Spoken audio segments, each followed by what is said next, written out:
This first one was sent in via email to cornydrivethru@gmail.com from Gary Thorpe in Dublin, Ireland. Why, in Jim's opinion, does The Undertaker keep coming back to wrestle when it's clearly damaging his legacy? Surely he doesn't need the money. Is it just loyalty to Vince?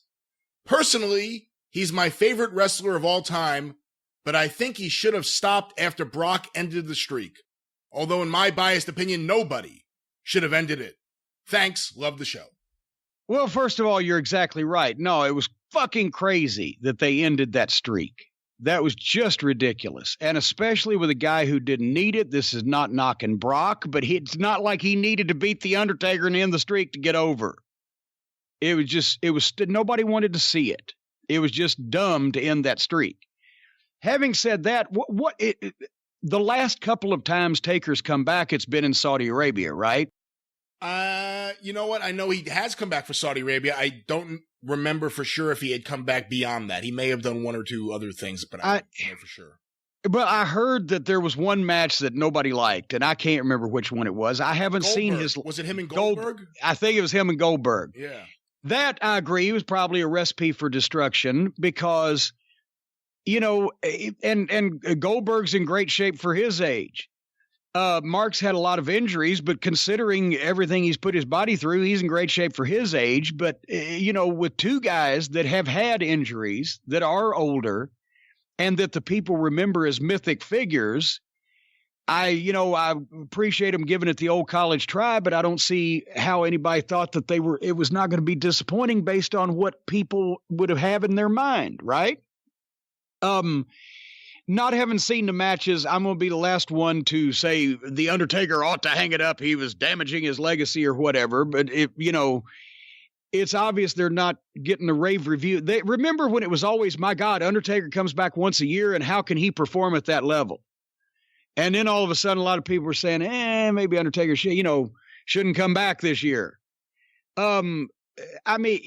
Besides Vince probably throwing stupid money and shaming him also at the same time. No, he doesn't need the money, but Vince has that way of making you do shit for free. So if this Saudi Arabia deal is really so important, I can see that the Vince request would probably be harder to turn down than the fucking money.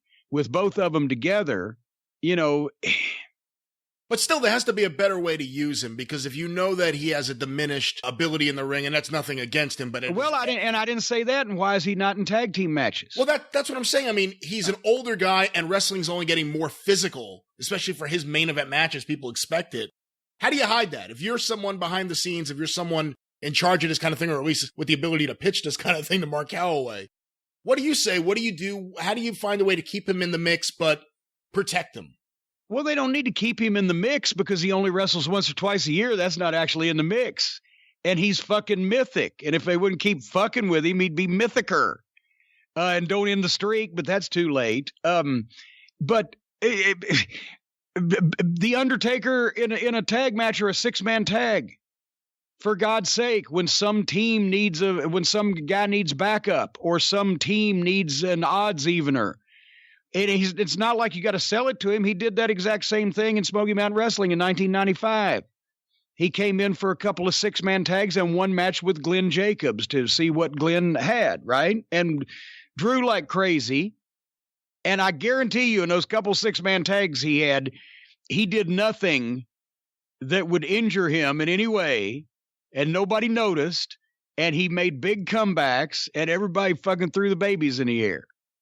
It's not that fucking hard, and you wouldn't need to sell it to him, but if they're putting him in a match with Goldberg or anybody else as a single, he's going to try to do the best shit he can do because that's the kind of pro he is, but it might be doing shit that at his age with his injuries he shouldn't be risking doing. And when they ask you, I've never asked you this before, it just popped into my head, but when he was there in 1990 in WCW, whose decision was it to give him the heart punch, and do you think it was a good decision? I think it was Terry. I think it was Terry Funk. Because Terry kind of took we all liked him. We've told a story before. We needed a skyscraper. Which one was hurt that time? It was fucking Spivey was hurt that time. No, Sid. No, Sid was hurt that time. He replaced Sid, and then eventually Spivey was going to do it, and it was just him in a masked, whatever, Mike Enos or whoever it was. Fuck, oh, God. But anyway, talk about the destruction of a tag team. But anyway, we needed a skyscraper, and I'd called Dutch. Mark was in Memphis. And Dutch said, he's a great kid. He's just green. Great. He's still 7 feet tall. And JR liked him. Kevin Sullivan liked him. I liked him. Terry Funk liked him. Terry's the one that, because we're sitting there trying to figure out a name. He was the master of pain in Memphis. That's not really going to work. He's Mark Calloway. That doesn't sound pithy. And Terry's sitting there, and nobody can really, and it's, once again, there's Jim Hurd is in there, and I think I've zoned out. And Terry, I remember, says, what about Mark Callous? Like he's cold and callous and mean, because they're trying to give Mark a mean face because he had such a nice face at the time, right? And so everybody, okay, and it was mean Mark Callous. Terry's, okay, Terry, mean Mark Callous. And then I think Terry, started trying to pitch some things to him. I can't remember. It may have been him with the heart punch. It may not have. I'm thinking, here's this guy. He does a flying clothesline off the top rope, and he's 7 feet tall. But, I was still trying to, at the time, I think, fucking get out of the goddamn stink of the dynamic dudes.